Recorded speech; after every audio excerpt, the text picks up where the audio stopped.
everybody. How are we all doing today on this Monday, October 26th? Welcome to Glenn's Dynamic Sports Corner on 12OZSportsRadio.com. I am your host, Glenn Kaplan.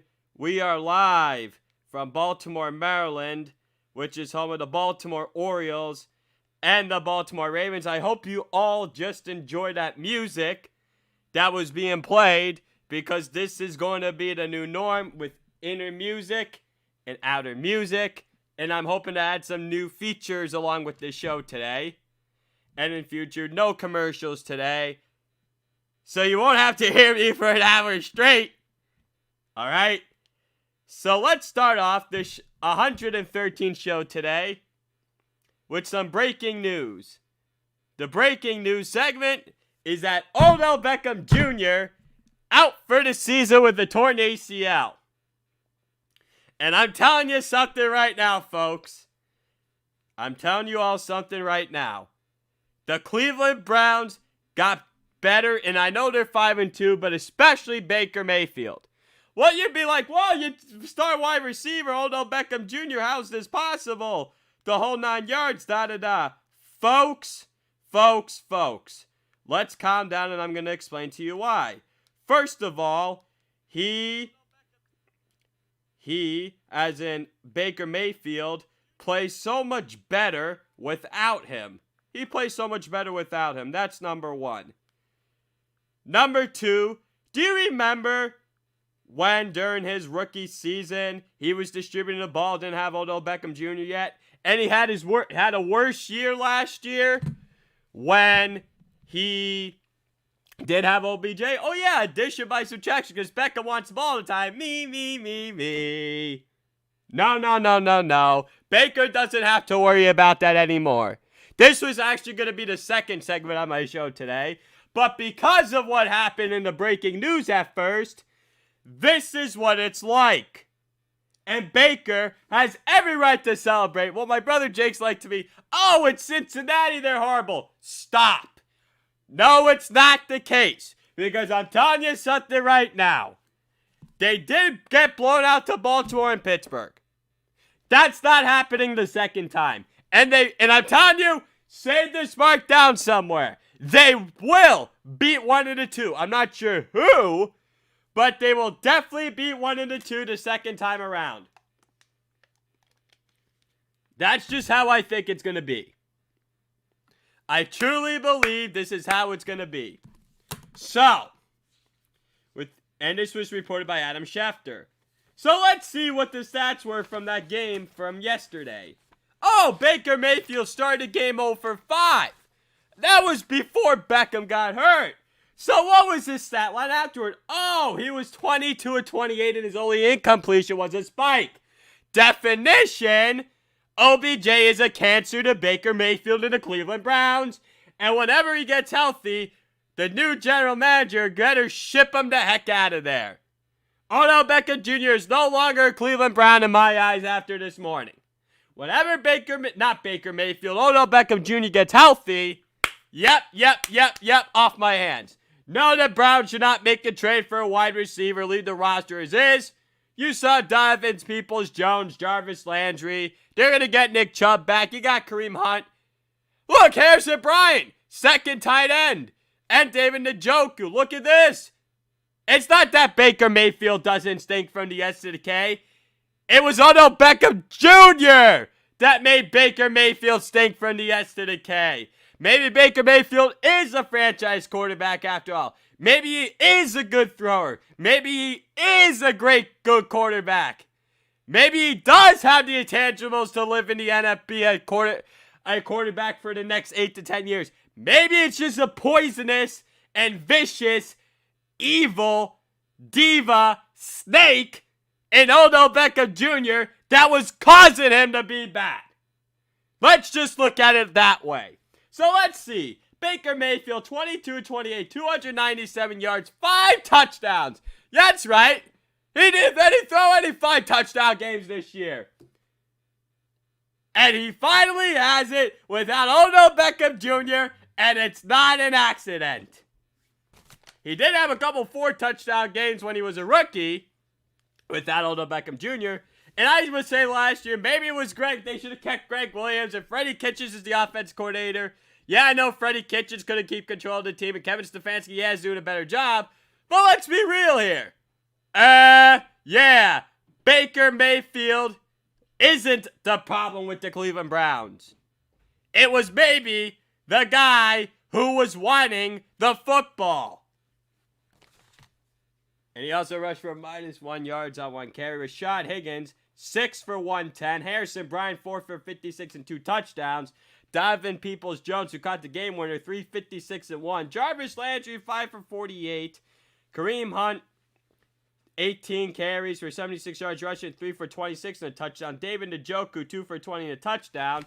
So what did Joe Burrow do? Oh yeah, he plays great again and gets ripped out of shreds by his defense.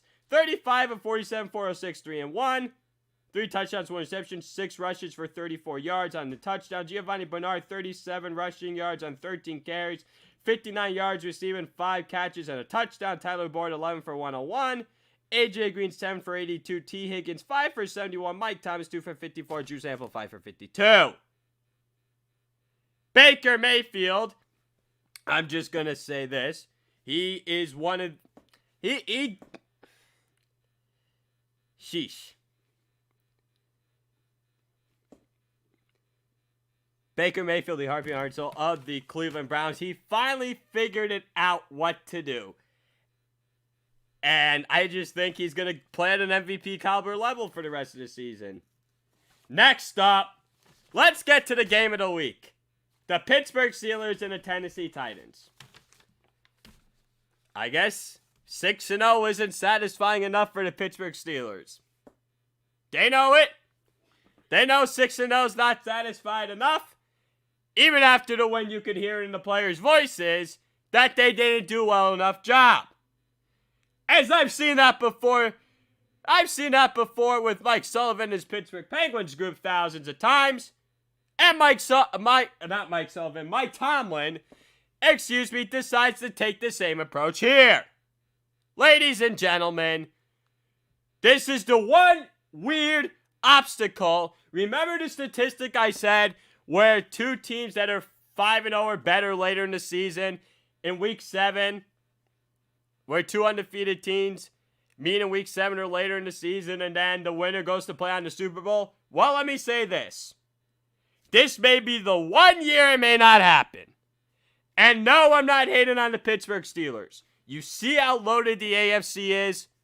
Pittsburgh Steelers, Kansas City Chiefs, Tennessee Titans, Baltimore Ravens. And you can't count out the Buffalo Bills. Yeah, I know the Cleveland Browns got walloped to their AFC divisional rivals, but I guess you can't count them out technically speaking. Let's just put it at that. This seems to be the one outlier that we might see a different team in the Super Bowl in the AFC from that point of view. Pittsburgh's got the defense, but they know one thing why they're humble.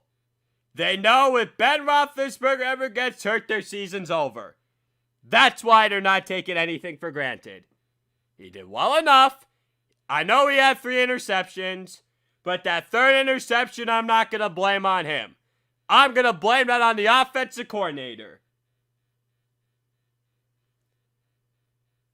In a 3rd and long situation, I understand you want to go for the kill. But at the same time, you're in a 3rd and long situation. You got to go the underneath route and make sure you get Chris Boswell out to get the 3 points and make sure they go for a touchdown instead of having to go for the tie of the game. And Tennessee did try to play to win the game, but the intentional grounded by Ryan Tannehill and the missed field goal by Stephen Gostkowski cost them. And what did not cost the Tennessee Titans yesterday, say what you want about their 3rd down defense, it stinks from the S to the K. But everyone wants to overlook one thing in football. Everyone wants to talk about how good the Steelers' defense is, or how well James Conner rushed the football, or how well they stopped Derrick Henry, or how Ryan Tannehill got the Tennessee Titans back in that game. But the one key that no one ever wants to talk about why the Steelers won yesterday. The Steelers special teams won them that game. And this is why. When it was 17-7 in the first half, when the Steelers forced a stop, the Titans punted. And Deontay Johnson, they were going to get their ball at their own 30. Deontay Johnson decides to punt, return the ball back, set him up in good field position, and he scores a touchdown right before the end of the half. And that simply put almost the game out of reach. And let me say something else. And the Titans, yeah, you can't rely on your field goal kicker all the time, but you're paying money to make all those kicks. And everyone wants to look how valuable and important special teams is. Because you could ask the Tennessee Titans that same very question that actually won them the game against the Kansas City Chiefs in the regular season last season, not the postseason. And that's what jump kick started this Ryan Tannehill saga when they won that game. And no, it wasn't because of how good Ryan Tannehill was against that weak Kansas City Chiefs defense at the time, nor how bad they've looked against Patrick Mahomes. It was because of the special teams, because of that botched field goal, and which set them up in good field position, a blocked field goal. You cannot overlook special teams enough in today's game. You can't. That's why the Steelers won yesterday. Say what you want about their defensive front of Ben Roethlisberger and whoever else. But that's what won them the game. So now let's get to the statistics side of things. Ben Roethlisberger completed 32 of 49 passes for 268 yards passing, 2 touchdowns, and 3 interceptions. He also rushed for -1 yards on 1 carry. James Conner, 82 yards rushing on 20 carries. And he's very quietly having a very bounce-back-like season. And he caught 3 passes for 29 yards receiving. Juju Smith-Schuster, 9 for 85. Deontay Johnson, 9 for 80 and 2 touchdowns. Eric Ebron caught 6 passes for 50 yards receiving. Ryan Tannehill completed 18 of 30 passes for 220 yards and 2 touchdowns. He also rushed for 5 yards and 2 carries. Derrick Henry rushed for 75 yards and 20 carries and a touchdown, caught 2 passes for -3 yards receiving. He wasn't going to get going in the passing game. A.J. Brown, 6 for 153 and a touchdown. Corey Davis, 6 for 35 and a touchdown. Jonnu Smith held in check, 1 for 9. So, I could see these two teams playing again. I could see Pittsburgh beating them a second time, or Tennessee bouncing back. AFC's locked and loaded. Folks, the AFC's wide open. I know the Steelers are 6-0. Who knows who's the top team in the AFC? I'm giving everyone their props due today, okay? There's a lot of questions to be asked about all these teams. Okay? There's no one team that sticks out to you and say, oh, this is the team. Every single team has a flaw. Every single team has a flaw. And we simply know it. Okay? And I'm just going to say this before I get into my next game segment. Bob Pompieri, KDKA of CBS Pittsburgh posted this. And I have no idea how this is the case. The Pittsburgh Steelers open up next week at the Baltimore Ravens as 5.5-point underdogs. On what stinking planet is Vegas smoking there? You're going to tell me that the Pittsburgh Steelers are 5.5-point underdogs to the Baltimore Ravens. Dude, you see that the Steelers almost beat the Ravens last year with freaking Duck Hodges? Give me a break. Come on. You can't tell me that it should be no more than 3 and 3.5 if they're underdogs. Or if you're going to favor them, no more by 1 and 2. You can't tell me that they're 5.5-point underdogs. And here's another thing I'm going to say. Another thing I'm going to say about this is, according to Andrew Feliciano of NFL Network, the Steelers were 225-0-1 when having a 20-point or more lead. Had the Tennessee Titans came back yesterday, that would have been the first time in franchise history the Steelers would have blown a 20-point lead in the game. Though, nonetheless. All right. First time today. Use promo code 12OZ Sports all caps, for deposit bonus up to $1,000 for my bookie. And I would also like to mention on here, as you can tell, this is the second show I have these new graphics. Glenn's Dynamic Sports Corner, mybookie.ag live. 12OZ Sports, quench your thirst. 12OZSportsRadio.com/Amazon.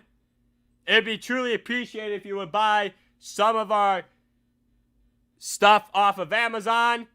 And promo 12OZ Sports. I will be repeating that stuff across the show. So, tune in with me. Thanks for tuning in and listening today, as I'm about to jump into my next segment. Alright, folks. There is a fire starting somewhere in the forests of San Francisco. The San Francisco 49ers have started their own wildfire in California. Ladies and gentlemen, it is time to take the San Francisco 49ers now more seriously than we did the last couple of weeks. And what did I say on this show on Thursday? I said on this show on Thursday that the blowout of the week would be the San Francisco 49ers over the New England Patriots. Well. That was the biggest margin of victory yesterday by a plus 27. Yes. And I told you I saw this coming from a mile away. Jimmy Garoppolo comes back to New England, and his first time there as a member of the 49ers uniform, and the Niners completely blew him off the line of scrimmage. And I'm going to say this right now about the New England Patriots, and you could take this down as you know Filter Glenn take. Stick a fork in the New England Patriots on the 2020 season. And this is different compared to other times. Yeah, they had Tom Brady. You can never count them out. This is different. Number one, why the New England Patriots are done.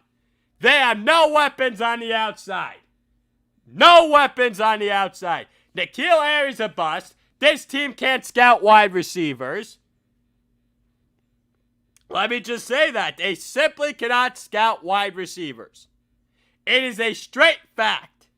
Julian Edelman hasn't been the same. Cam Newton seems to be different ever since getting the coronavirus. Maybe affected him a little bit. But Jared Stidham's the backup. He's not any better. This team's got to face the Buffalo Bills next week, and I don't like their... I really do not like their chances.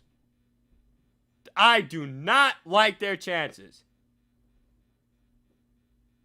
I mean, I'm sorry, New England Patriots fans, but you started out to wonder if that was Tom Brady winning the relationship. Yeah, I know Bill Belichick's a great coach and all, but you still need players. You need personnel.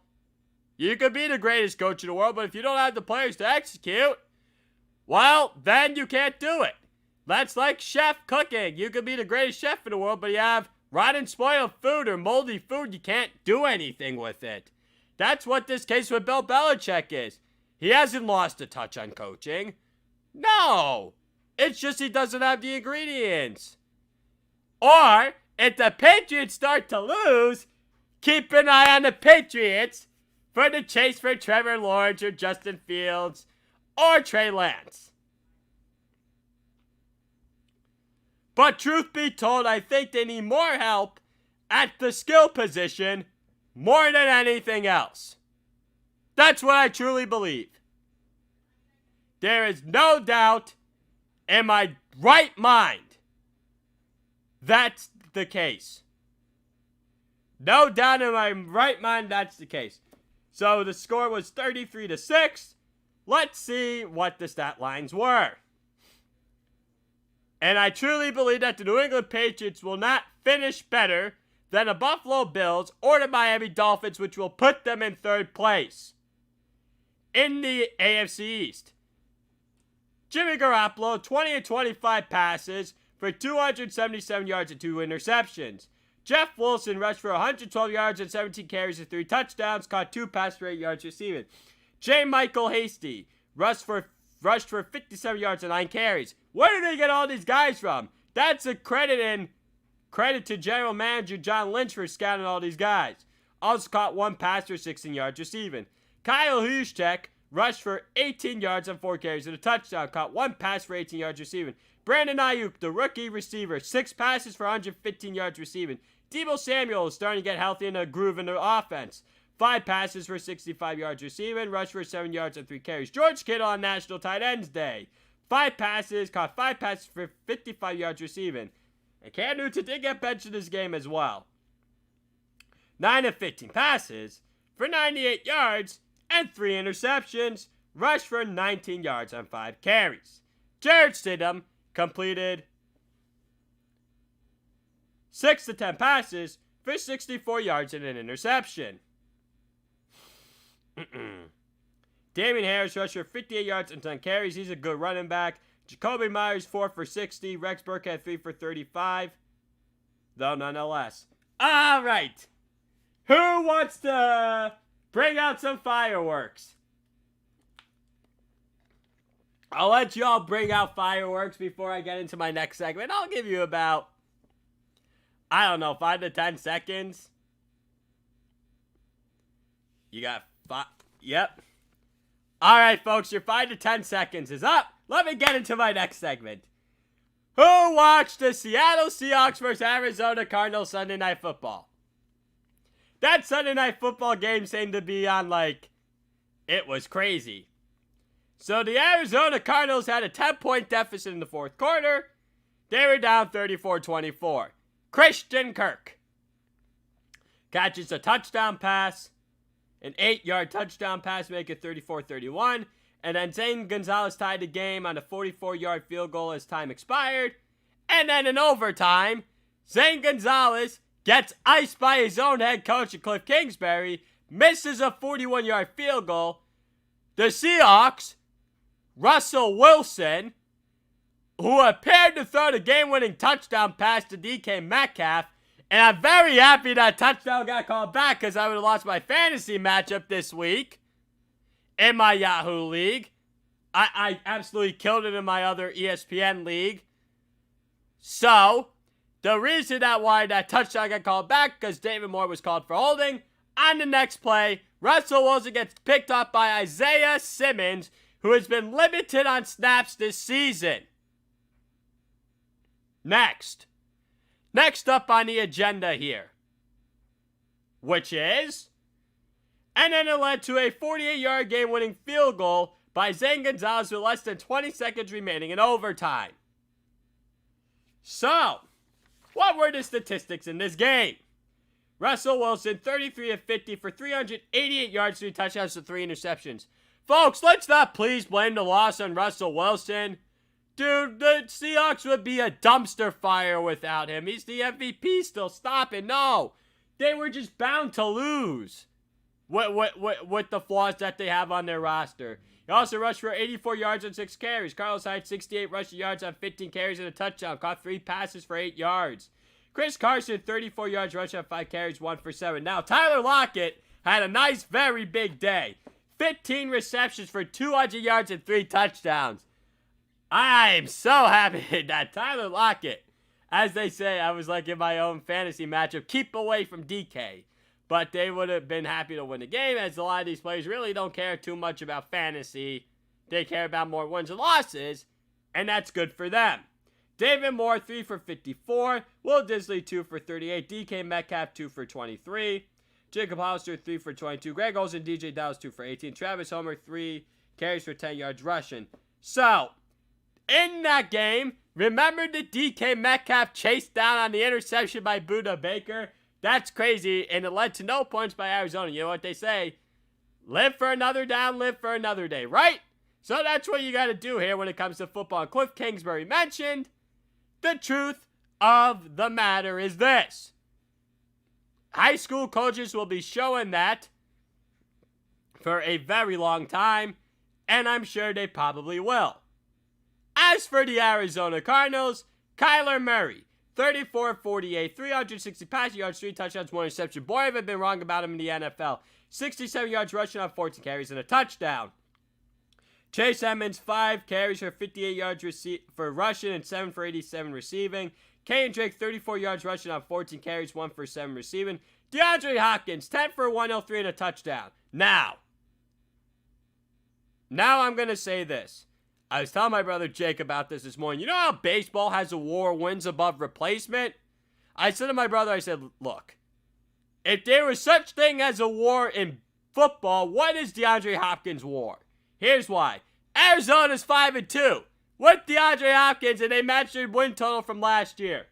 DeAndre Hopkins was with the Houston Texans. They won 10 games last year, and they only have 1 win this year. And you know what they say? Receivers aren't usually that valuable. Maybe DeAndre Hopkins is that valuable. Maybe he is the best wide receiver in the NFL, other name than Julio Jones. I was going to say Michael Thomas, but he's been hurt. We can easily say that DeAndre Hopkins is a top 2-3 receiver, along with Mike Evans. That team just has a bunch of weapons down in Tampa Bay. I'll get to them later. Larry Fitzgerald, 8 for 62. And he's been the heart and heart soul of the Arizona Cardinals for a very, very long time. He's been with this franchise, doesn't have a Super Bowl. It'd be nice. They could have a chance, but I still think they're very young. Dan Arnold, 2 for 57. Christian Kirk, 5 for 37, 2 touchdowns. Andy Isabella, 1 for 7. All right. What's next on this? Next on the agenda. What's number 4? Oh, that was going to be the... Okay. All right. You all might want to turn up the volume, which I'm about to do right now on here, just a little bit. And now maybe I'll just might want to lower it a little bit so you don't have to hear me screaming fully about what my next segment is going to be. First of all, how do I even want to describe the dumpster fire the New York Football Giants have become? So, the New York Giants had an 11-point lead at 21-10 after a Sterling Shepard touchdown in the fourth quarter. But they ultimately collapsed and lost the game 22-21 to Carson Wentz touchdown pass to Boston Scott. As I just sit here on another typical Monday morning after all these games happened, and on Friday morning I'm like, what is it gonna take for the New York Giants to actually win a darn football game against either the Philadelphia Eagles or the Dallas Cowboys? What's it gonna take? Because the only team that they can only play and seem to beat up against, ladies and gentlemen, is the Washington football team. That's the only team that they seem to know how to beat in the NFC East. So, Daniel Jones was also strip sacked by Brandon Gamble in the game and lost. Let's see. Hadn't been in Philadelphia and Dallas since 2016, but they've also beaten Washington at least 3 times in the last year. And the only winnable games that they have left is maybe the Cincinnati Bengals, and Lord have mercy, they got to play the Tampa Bay Buccaneers next. That's going to be an outright utter embarrassment coming next Monday night when the Tampa Bay Buccaneers play the New York Giants. And I know Daniel Jones had his first career win against that team, which rallied from 18 points down. I get it. But you see how much better personnel-wise the Tampa Bay Buccaneers are than the New York Giants? I scratched my head this morning and be like, it takes a special kind of bad to be in last place in the worst division in football in the NFC East, or should I say the NFC least. You have no personnel. General manager David Gettleman has no idea how to scout or make judgment calls. He drafted the worst tackle that Andrew Thomas could have. Mekhi Becton, Jedrick Wills, and Tristan Wirfs are all thriving in their all systems. And I said to my dad, I'm like, look, I'm telling you, what if the problem is not the general manager? Well, he has the final say in the draft. But what if the problem with the New York Giants is actually in the scouting department itself? What if they don't know how to scout football players? You don't think? And I did some research about some of these scouts, and some of these scouts have been there for more than a decade. Seems like to me they're still there from the Jerry Reese era. Seems like to me Jerry Reese had no idea how to draft. Is that a coincidence? Maybe the problem's not the general manager with the New York Giants. Maybe the problem with the New York Giants is that their scouts don't have a simple grip on how to scout a dang football player, and that's why they have no idea how to evaluate talent. Maybe their next general manager, whoever it is, and I'm going to get to that in just a couple of minutes, maybe needs to fire every scout in the building. Maybe that's the case. And I have no pleasure saying that. But when you're a bad football team and can't even beat the Eagles or Cowboys for a lengthy period of time, you're an embarrassment to the organization. You have technology like never before. You have film to watch on these guys. Maybe the problem isn't the general manager. Maybe the problem lies in your scouting department. Because especially if some of these guys were with the Jerry Reese era, maybe that's the problem. Maybe the problem is the scouts more than the general manager. And the scouts are the one that scout the players more than the general manager. These are what the GMs rely on to make your team better. The general manager can't go from country to country every stinking day. That's why he talks to them. And maybe they're just not good at their jobs. Maybe that's the reason why, if that's the case, and if the need knew, and if the scouts are not very good at their jobs, maybe I would entirely clean house the scouting department and completely evaluate my football grading system when it comes to drafting players. I mean, I'm sure the New York Giants are not the only football team in this boat, or have been in this boat. Yeah, maybe David Gettleman's a pain to work with. Yeah, maybe David Gettleman's not a good general manager with the New York Giants. But wait a minute. Didn't Dave Gettleman actually draft very good players with the Carolina Panthers? And wasn't Dave Gettleman actually kind of a reason why the Carolina Panthers did get to a Super Bowl? Let me just think about that for a minute. So Gettleman was partially responsible for helping Carolina to get to a Super Bowl. And yeah, Ron Rivera worked with him. But maybe the Carolina Panthers have better scouts than the New York Giants do. You don't get to a Super Bowl without having good scouts in your organization. Maybe it's not David Gettleman with the New York Giants. Maybe it wasn't Jerry Reese with the New York Giants. Maybe the problem with the New York Giants, might be ownership. But the issue might be we have to clean house the scouting department and change the way they evaluate football players. Okay. So now let me get to the stats from this game. Daniel Jones completed 20 of 30 passes for 187 yards, 2 touchdowns, 1 interception. Also rushed for 92 yards and 4 carries.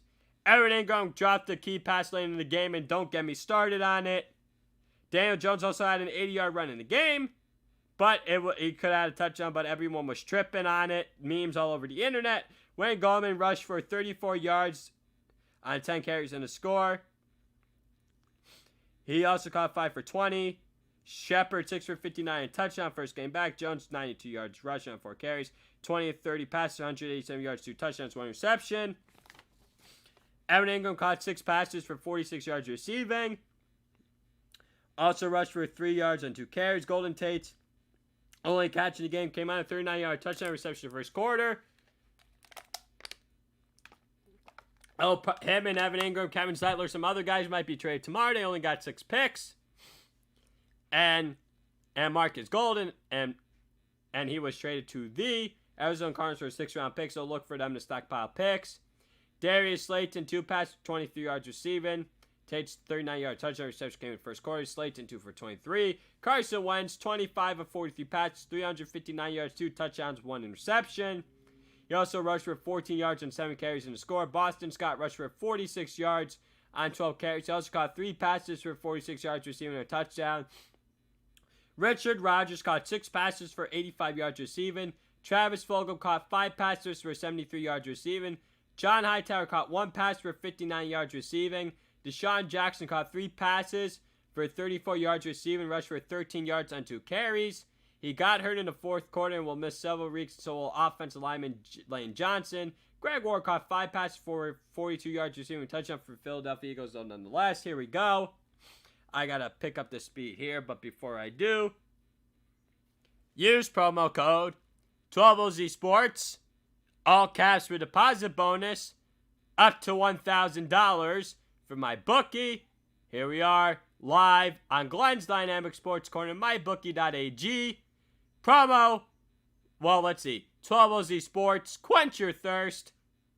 12OZSportsRadio.com/Amazon.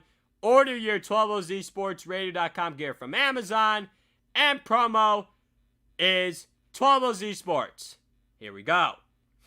Should Steve Cohen buy the New York Giants as well as along with the New York Mets? Very quickly. With the New York Islanders having more success with new ownership and the New York Mets are about to do the same with Steve Cohen from the Wolfhounds, should Steve Cohen buy them as well? Well, he's worth $14.5 billion.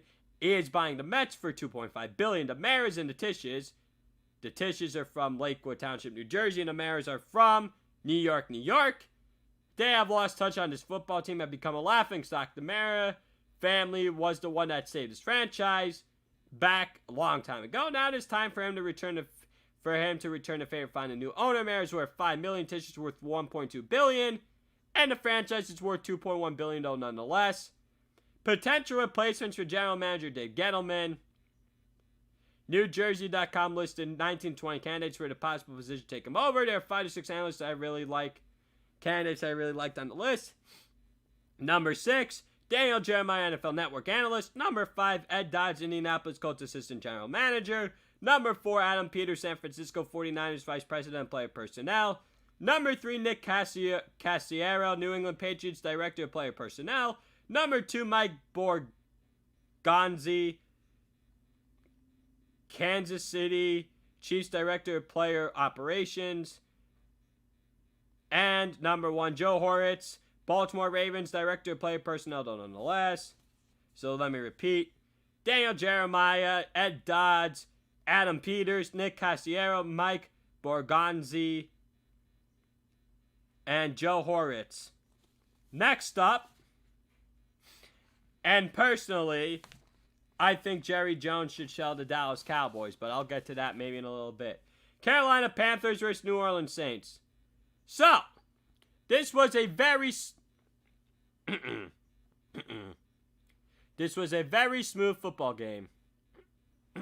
Sorry, excuse me. And they beat them by a final score of 27-24. New Orleans over Carolina. But I will give Matt Rule credit for this. This was the right move by Carolina to kick a 65-yard field goal late in the game by Joey Sly, but it came up ultimately short, though, nonetheless. I actually thought he had it. That was actually the right call to kick a field goal in that spot. However, but Carolina's still going through growing pains. I think next year they might be better off. Could be a playoff team by next season. Teddy Bridgewater completed 23 of 28 passes for 250 yards passing and 2 touchdowns. Also rushed for 10 yards on 2 carries. Mike Davis rushed for 12 yards on 7 carries. Also caught 5 passes for 24 yards receiving. DJ Moore caught 4 passes for 93 yards receiving 2 touchdowns. He's actually a very, very underrated wide receiver for the Carolina Panthers. Robbie Anderson caught 6 passes for 74 yards receiving. Curtis Samuel caught 6 passes for 48 yards receiving. He also had a 5-yard rushing touchdown in the third quarter. Drew Brees completed 29 of 36 passes for 287 yards and 2 touchdowns. Also rushed for 2 yards on 3 carries and a touchdown.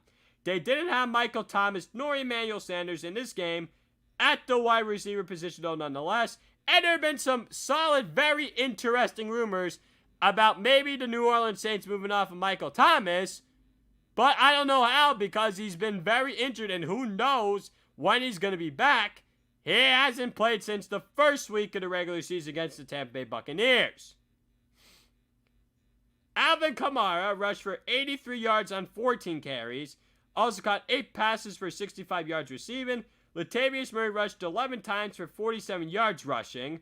He also caught 1 pass for 9 yards receiving. Marquez Callaway caught 8 passes for 75 yards receiving. Jared Cook caught 3 passes for 32 yards receiving and a touchdown.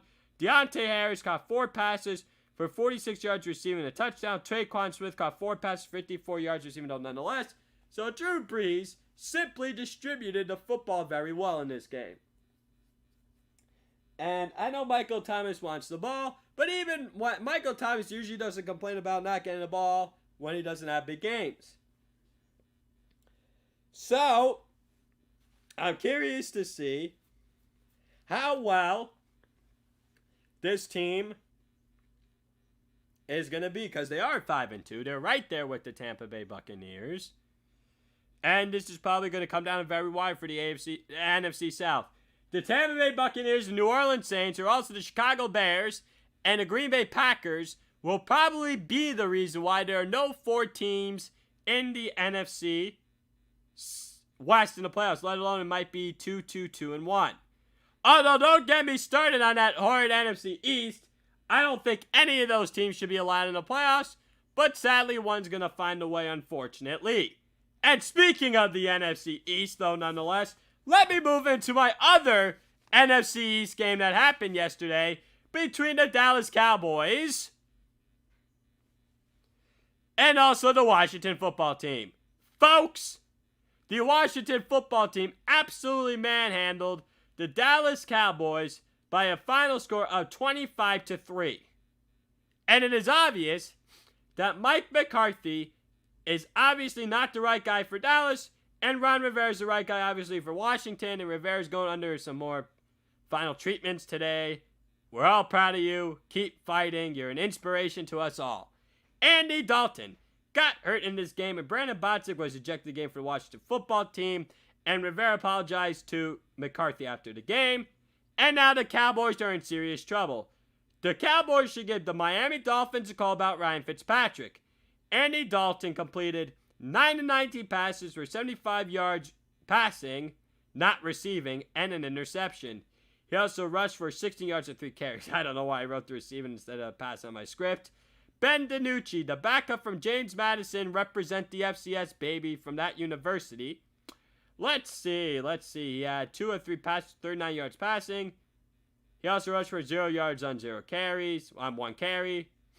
0 yards on 1 carry. Dak Prescott is dearly missed on his football team. Ezekiel Elliott rushed for 45 yards and 12 carries. He has not been the same since getting that contract. He also caught 1 pass for 6 yards receiving. Amari Cooper caught 7 passes for 80 yards receiving. Dalton Schultz, caught 2 passes for 22 yards receiving. Tony Pollard rushed for 16 yards on 8 carries, and also caught 1 pass for 6 yards. CeeDee Lamb and Michael Gallup were held catchers. Lamb had a couple yards rushing, though, nonetheless. Now, Kyle Allen actually had a decent game. Completed 15 of 25 passes for 194 yards and 2 touchdowns. Also rushed for 11 yards on 4 carries. Antonio Gibson rushed for 128 yards and 20 carries and a touchdown. Fantasy rep, baby. In Yahoo, he didn't have a single catch in this game. J.D. McKissick rushed for 35 yards and 5 carries. He also caught 2 passes for 16 yards receiving. Peyton Barber rushed 34 yards on 10 carries. Terry McLaurin caught 7 passes for 90 yards receiving and a touchdown. Logan Thomas caught 4 passes for 60 yards receiving and a touchdown, though, nonetheless. Next up, the Kansas City Chiefs and the Denver Broncos. Stats. The 43-16 win.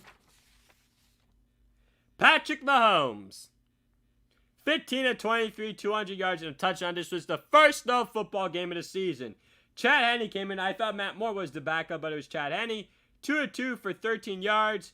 Also had a rushing touchdown, -2 yards rushing on 4 carries. Clyde Edwards-Helaire, 46 yards rushing on 8 carries and a touchdown, 1 for 17 receiving. Le'Veon Bell, first game in the Kansas City Chiefs uniform after being released by New York Jets, and it felt so good. Oh, and they play each other next week. 39 yards rushing on 6 carries. Mecole Hardman, 2 for 57. Tyreek Hill, 6 for 55 and a touchdown. Nick Keltzer, 2 for 36. I'm not sure who he is. Travis Kelce, 3 for 31. Byron Pringle, 102-yard kickoff return touchdown in the second quarter. Daniel Sorensen, a 50-yard pick 6 in the second quarter as well. And that actually almost cost me my fantasy matchup in Yahoo. So these two guys, okay? So I was going up against Kansas City Chiefs defense. I'm like, you gotta be kidding me. I'm gonna actually lose this week? Somehow I didn't. And then Denver Broncos, Drew Lock, 24-40, 254 yards, 2 interceptions. Also had a rushing touchdown, 8 yards rushing on 3 carries. Excuse me. Phillip Lindsay, 79 yards rushing on 9 carries. Melvin Gordon, the second or third, 68 yards rushing, 17 carries and touchdown, 2 for 12. Albert Akbugnam, 7 for 60. He was Drew Lock's tight end in college. Tim Patrick, 3 for 44. Noah Fant, 3 for 38. Deshaun Hamilton, 2 for 26. Nick Vanna, 2 for 25. KJ Hamler, 2 for 24. Jerry Jeudy, 2 for 20. All right, let's go on to the Tampa Bay Buccaneers and the Vegas Raiders. In this Tampa Bay Buccaneers game versus the Vegas Raiders, the Tampa Bay Buccaneers won this game by a final score of 45-20. Okay. So, once again, fantasy rep for Tom Brady, 33 of 45, 369, 4 touchdowns, 11 yards rushing on 1 carry. And they're also going to be getting Antonio Brown in this offense. Bruce Arians is like, be a team player or leave. To Antonio Brown, Leonard Fournette, 50 yards rushing on 11 carries, caught 6 passes, 47 yards receiving. Ronald Jones, 34 yards rushing on 13 carries and a touchdown. Scotty Miller, 6 for 109 and 1. Chris Godwin, 9 for 88 and 1. Rob Gronkowski, 5 for 62 and 1. Gronkowski's reverting back to his old ways. Gronkowski, Kittle, and Kelsey are the top 3 tight ends in football. Mike Evans, 2 for 37. Tanner Hudson, 1 for 12. Tyler Johnson, 2 4 and 1. And now for the Vegas Raiders. Derek Carr, 24 36. 284, 2 and 1, 2 of 19 rushing. Jalen Richard, 7 for 24 rushing. Josh Jacobs was only held to 17 yards rushing on 10 carries, caught 3 for 14. Nelson Aguilar, 5 for 107 and a touchdown. Very interested now. Nelson Aguilar is having a much better year with Derek Carr and Carson Wentz. Maybe Aguilar's one of the receivers that didn't like to play with Carson Wentz. And I didn't speak about Carson Wentz very much. Yeah, and I know the fact he's the heart and soul of the Philadelphia Eagles, but it's like, I know they want to try and give him credit and all this, all that. But I'm just going to say this. Maybe Carson Wentz is going to get away with it because of how bad of a division he plays in. But I guess it is what it is. Darren Waller, 6 for 50 and a touchdown. Hunter Renfrow, 4 for 42. Hunter Renfrow, 4 for 42. Henry Ruggs, the third, 2 for 35, 1 for 10. The 2 for 35 was receiving, 1 for 10 rushing. And then Alex Ingold, the fullback, 1 catch for 21 yards receiving. Yes, indeed. I felt like a complete football junkie for like the first 49 to 50 minutes on this show today. And I guess you could say I was craving for football because I think we had one of our best weeks in a while. Speaking of best weeks, once again, ladies and gentlemen, I'm at the 3 loss or fewer mark. And I feel like this is my best year picking games. So we'll see. Because, yeah, I mean, we'll see how it goes moving forward. Oh boy. And the Tampa Bay Buccaneers are going to stay focused because of Tom Brady, the heart and soul of the Tampa Bay Buccaneers. And he's like, it's like everyone wants to go play with him. And it's like, yeah, sure, everyone could go play with him. It's fine. It's all good. Right? So moving on from the Tampa Bay Buccaneers and the Vegas Raiders, though, nonetheless, in these final 9 minutes of the show, I want to talk about the World Series. Because I have simply no NBA offseason updates or NHL offseason updates for you guys. Okay. So in Game 4, very quickly, 8-7-6, the Rays were trailing. Brett Phillips hits the tying, gets a key hit. And the tying run scores. Chris Taylor misplays the ball. Throws it to Will Smith. Randy Arozarena trips. Will Smith was going to tag out Arozarena by a mile, send an extra innings, but then the ball got away and the Rays won Game 4, 8-7, and the series was tied at 2. Now let's flash back to last night for Game 5. That was Saturday night, Game 4. Now Game 5 was simply that the Los Angeles Dodgers won over the Tampa Bay Rays 4-2. So now, the Los Angeles Dodgers lead the series 3-2 over the Tampa Bay Rays, and are 1 win away from their first World Series title since 1988 against the Oakland Athletics. So, I'm telling you all this right now. The Los Angeles Dodgers better win Game 6. If the Los Angeles Dodgers lose Game 6, they are not winning Game 7. And that is part of my no filter Glenn take on here right now. I'm telling you all right now. The Los Angeles Dodgers do not win Game 6. They're not winning Game 7. And this is simply why. Okay. Where is the... Okay. So Game 6, which is set for tomorrow at 8:08 p.m. Eastern on Fox. Blake Snell versus Tony Gonsolin is your pitching matchup. Snell's the better pitcher than Gonsolin is, but you better believe Dave Roberts has Gonsolin on a short leash. Okay.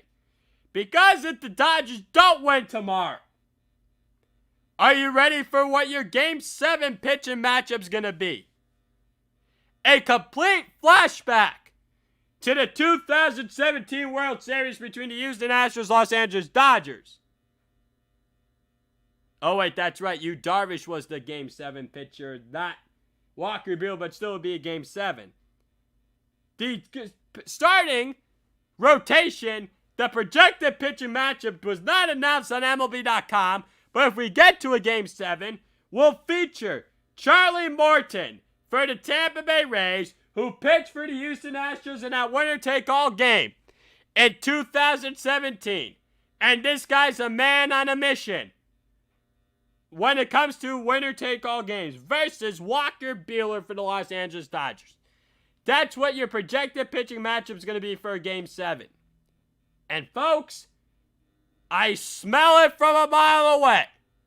The Los Angeles Dodgers better win Game 6.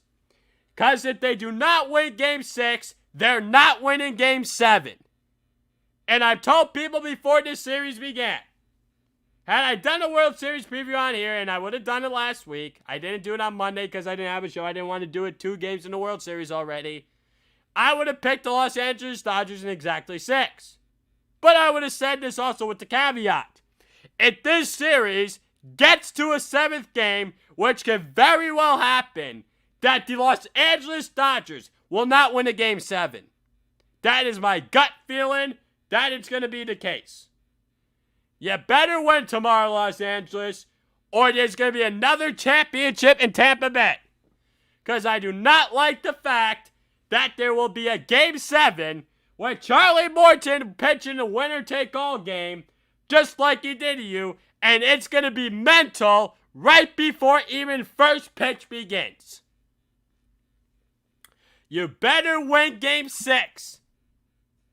And I know Tampa Bay's down 3-2 in the series. And yeah, you want to say the pressure's on them. Truly, believe it or not, the pressure's more on the Los Angeles Dodgers in this Game 6 despite being up 3-2. Rays got nothing to lose. Rays aren't a big market. Rays are just an analytically driven team that's just plays loose and have fun. Rays don't have the payroll like the Dodgers do. They don't have the Cody Bellingers in the world of the Justin Turners. Yeah, I know Randy Arozareno's becoming a star in the making, and he's only 25. But it's interesting. And what's very interesting is that when it's low or another player, one of their other lefties hit a home, Joey Wendell hits a home run, they're 2-0 and then 0-3 when he doesn't, which I find very suspicious. You know what they say, the old superstition. So what were some of the stats in this Game 3? Game 5. Jack Peterson hits a home run. Max Muncy hits a home run. Cody Bellinger and Corey Seager each have RBIs. Randy Arozareno and Yandy Diaz each had an RBI. And Manuel Margot tried to steal home in the 4th inning, but it didn't happen. They could have challenged, but they didn't. My dad was like, yeah, they probably lost the game there. He's probably right about that.